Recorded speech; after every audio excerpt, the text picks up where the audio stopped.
किसी ने बड़े कमाल की बात कही है कि दुनिया में दो ही चीज ऐसी है जिसे देने से किसी का कुछ नहीं जाता, पहली मुस्कुराहट और दूसरी दुआ। इन्हें जितना बांटेंगे उतना ही पाएंगे। हाय गाइस, मेरा नाम है आरजे कार्तिक। एक छोटी सी कहानी। ये कहानी एक बड़े बिल्डर की जो अपनी कंस्ट्रक्शन साइट पर पहुंचा, अपनी एसी कार से नीचे उतरा, सिगरेट सुलगाने वाला था, तभी उसकी नजर वहां काम कर रहे एक 10 से 12 साल के लड़के पर पड़ी।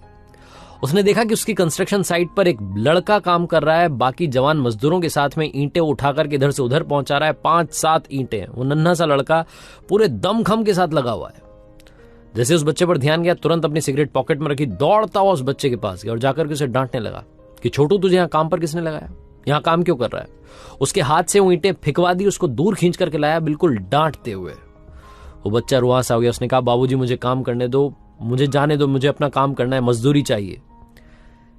इस व्यक्ति ने उससे पूछना शुरू किया कि तेरा बापू कहाँ है? तू यहाँ काम क्यों कर रहा है? तेरा बापू भी काम कर रहा है साथ में? उस लड़के ने कहा, नहीं, बापू तो यहाँ काम कर रहा था, कुछ दिन पहले ट्रैक्टर में ईंटें लोड कर रहा था, तभी गिर गया, उसके पैर में चोट आ गई, पैर टूट गया, घर पर पड़ा हुआ है और बापू आ नहीं सकता, इसलिए मुझे आना पड़ा है।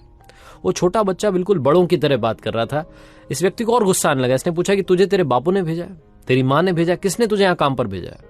क्योंकि इस व्यक्ति को उस बंदे से खींच थी जिसने इस छोटे से बच्चे को काम पर लगाया था। उस छोटे से बच्चे ने कहा कि नहीं बाबू साहब, मुझे मेरी माँ ने, मेरे बापू ने काम पर नहीं भेजा है। उन्होंने तो मुझे स्कूल भेजा था, मुझे तो स्कूल में खिचड़ी मिल जाती है, लेकिन मेरे मम्मी पापा भूखे रह जाते हैं, उनके लिए, उनके खाने का इंतजाम करने के लिए यहां मजदूरी कर रहा हूं। उस बच्चे ने जैसे ये सब बोला, इस व्यक्ति की आंखों के सामने इसकी जिंदगी रिवाइंड हो गई, क्योंकि इसने भी भट्टे से ही काम शुरू किया था, ईंटों के भट्टे पर मजदूरी करता था, वहां से अपनी जिंदगी की शुरुआत की थी और आज शहर का बड़ा बिल्डर बन गया था। ये जो बिल्डर था, इसने उस छोटे से बच्चे की फटी शर्ट थी, उस पर गारा लगा हुआ था, मिट्टी लगी थी, उसे साफ किया और उसके बाद फिर से पूछा कि तेरा मन लगता है पढ़ाई में? स्कूल जाता है, तुझे अच्छा लगता है? उस लड़के ने बोला कि हाँ बाबू साहब, बहुत अच्छा लगता है। मेरे जो टीचर है ना, मुझे मॉनिटर बोलते हैं कि तू सबसे अच्छा है क्लास में। इस व्यक्ति ने उससे पूछा कि एक बात बता, तुझे 20 तक के पहाड़े आते हैं? उस लड़के ने बोला कि हाँ आते हैं। आप बोलो तभी लिख करके बता देता हूं। इस व्यक्ति ने कहा कि ठीक है, लिख करके बताओ। वहां पर एक सूखी लकड़ी पड़ी थी, जमीन पर ही, मिट्टी पर ही उसने एक टेबल बनाई। 15-20 मिनट में 20 तक के पहाड़े अच्छे से, सही से, एकदम ठीक ठीक लिख दिए। और उसके बाद बच्चा एकदम ऐसे चौड़े में खड़ा हो गया, मुस्कान उसके चेहरे पर थी, ऐसा लग रहा था कि चैंपियन है वही, उसने किला फतेह कर लिया है। ये जो व्यक्ति था, इसने उस छोटे से बच्चे से कहा कि कमाल कर दिया तुमने, तो मतलब कमाल कर दिया, आप घर जाओ। जैसे उसने कहा कि घर जाओ, उस छोटे से बच्चे ने कहा कि बाबू साहब मुझे मजदूरी करने दो, मेरा काम है ये काम नहीं करूंगा तो मुझे पैसे नहीं मिलेंगे। इस व्यक्ति ने कहा कि बेटा तुझे मजदूरी नहीं मिलेगी, तुझे पगार मिलेगी, जो कि तुझे मिल गई है 20 दिनों की, क्योंकि तूने 20 तक का पहाड़ा लिख दिया। उस छोटे से बच्चे ने पूछा कि 20 दिनों की पगार मिलेगी, और पगार क्या होती है? तो ये जो व्यक्ति था, इसने उस छोटे से बच्चे को समझाया कि बेटा मजदूर को मजदूरी मिलती है, और तूने तो पढ़ाई लिखाई वाला काम किया है, अपने टैलेंट वाला काम किया, अपने लायक वाला काम किया, इसलिए तुझे पगार मिलेगी। और ये बोल करके वहां जो मुंशी काम कर रहा था, उसे फटाफट से बुलाया और डांट लगाई कि ये क्या तरीका है, छोटा बच्चा काम कैसे कर रहा है? इस बच्चे के पिता का जो इलाज है वो करवाओ, इसके फादर ठीक हो जाए, उसके बाद उन्हें यहाँ काम पर लगाओ और इस बच्चे को घर भेजो, इसको 20 दिन की पगार दे करके भेजो। और उस छोटे से लड़के को फिर से बोला कि सुनो, अब तुम 20 दिन के बाद आना और 40 तक के पहाड़े याद करके आना, फिर तुम्हें 40 दिन की पगार मिलेगी। छोटा सा बच्चा वहां से चला गया।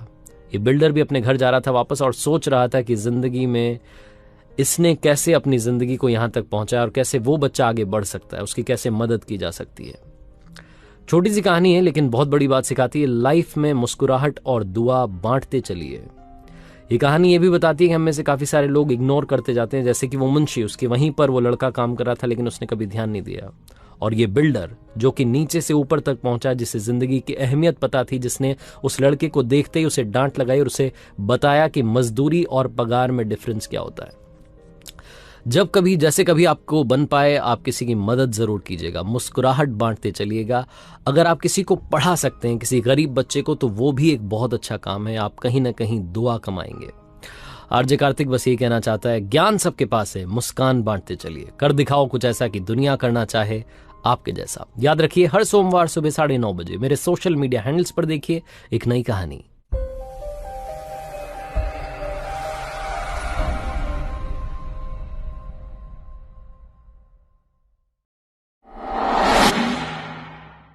है।